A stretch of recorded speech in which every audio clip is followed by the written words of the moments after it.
台风逐渐的远离，但是呢，降雨的状况在花莲到台东地区的山区部分以及南高屏仍然持续有。不过雨量的部分随着台风正在远离而开始减少。可是大家现在开始要注意喽，注意什么？注意11号台风，因为在今天白天的时候，随着在日本东边的太平洋高压势力仍然比较偏强之下，未来11号台风的路径会偏南。那我们就来提醒几个时间点注意的事项了。第一个要特别注意的时间点就在于说，礼拜五开始我们东部海面的风浪要开始逐渐的增大，由中浪变大浪，大浪再转巨浪，浪的部分来说会随着台风逐渐接近我们东方的海面，而浪高会开始逐渐增高。11号台风目前是偏西进行，因为高气压势力偏强之下，在礼拜六的时候呢，要特别注意，从周六下午以后开始，台风的暴风圈要开始接近到我们北部的近海了。随着时间到了周六的傍晚以后，风雨的感受上来说会逐渐的增大。要提醒特别注意的是，在基隆、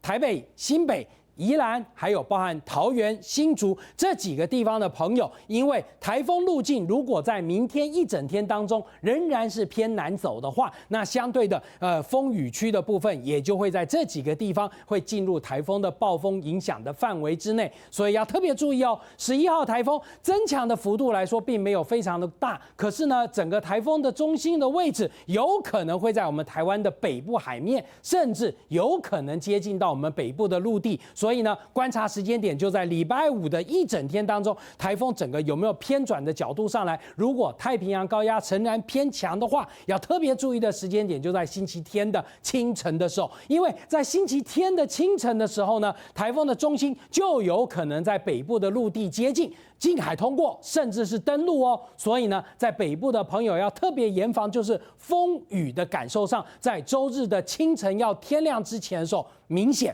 而台风的整个影响层面来说，到了礼拜天的下午以后就开始要远离了，风雨的部分就要逐渐的变小。大家可以注意到，今天的一整天当中，因为太平洋高压偏强之下，路径开始往南修正。我们就来看一下，现在今天一天下来降雨的状况。这个雨不是11号台风带进来的水汽，是9号台风拉上来的水汽，使得在花东地区一直到鹅銮鼻、恒春半岛都有降雨，连南高屏都有雨。不过雨的部分随着台风逐渐的远离，降雨减少，9号台风才走。再来就来看看卫星云图11号台风了。目前9号台风还是强烈台风，强度持续减弱，马上要变中度喽。之后呢？它在明天开始接近到香港东方海面之后，随着北方有冷空气下来，使得它的强度会快速的减弱。但我们再来就要注意的就是11号台风。11号台风呢，在昨天的时候，整个路径方向会沿着宫古水道往浙江方向走，但是因为高空场太平洋高压势力太强了，而高压势力并没有明显减弱的趋势，所以呢，11号台风在未来的24小时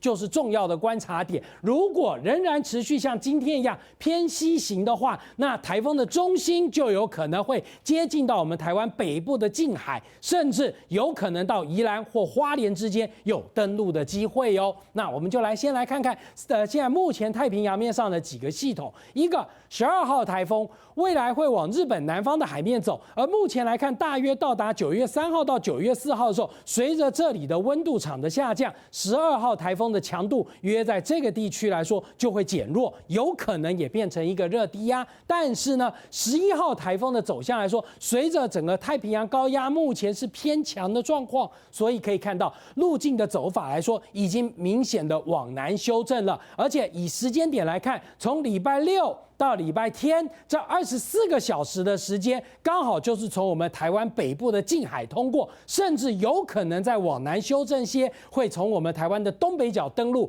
都有机会哦。而时间点来说，最重要就观察在今晚到明天晚上这24个小时，它的路径是否仍然持续偏西，还是开始有往北偏。如果没往北偏的话，那到了礼拜六的时候，台风的整个移动方向来说，就会进到我们台湾的陆地。要特别注意的就在9月2号到9月3号，而到了9月3号的下午以后，台风的中心位置就很快速的进入到达了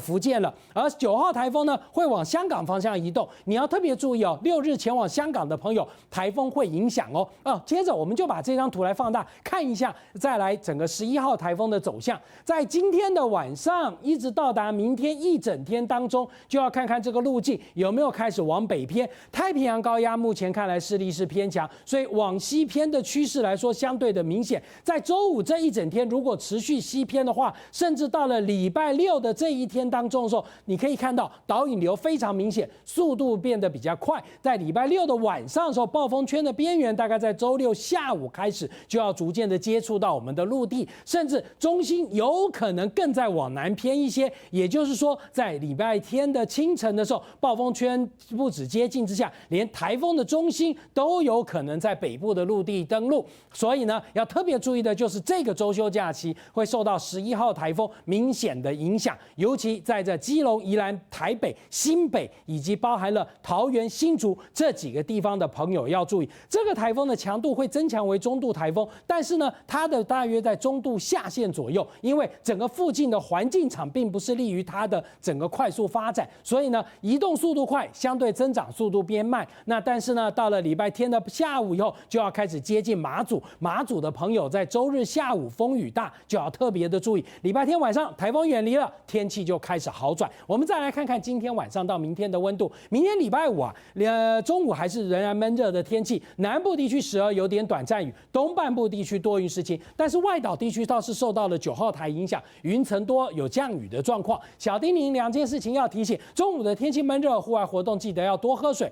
海边的风浪偏大哦，海边活动的朋友要注意。太阳星全效克菲尔益生菌，我吃了2、3天，最明显的感觉是睡眠品质竟然变好了。睡得好，让我整个人工作更专注，心情也变得更稳定、更好。因为太阳星全效克菲尔益生菌，才让我认识到克菲尔益生菌，它是由多支菌种的益生菌所组合而成，不仅能够维护消化道机能正常运作，还拥有多种有益健康的保健功能，相当强大。你知道吗？有台大教授专门研究它，称它是神仙的礼物。上千篇的国际研究证实，克菲尔益生菌不仅帮助肠道健康，肠道菌透过肠脑轴影响全身器官，所以维持肠道菌丛的平衡是解锁身体健康、精神健康的钥匙。对帮助睡眠、维持好情绪真的很有感。也因为这不是药，有季节敏感、代谢困扰、关心恶性细胞风险的好朋友，选择太阳星全效克菲尔益生菌，做好日常的保养，身体健康没负担。每日克菲尔，时刻美好 ，Good Feel Feel Good， 请上快点购健康下单，输入推荐代码有额外的折扣。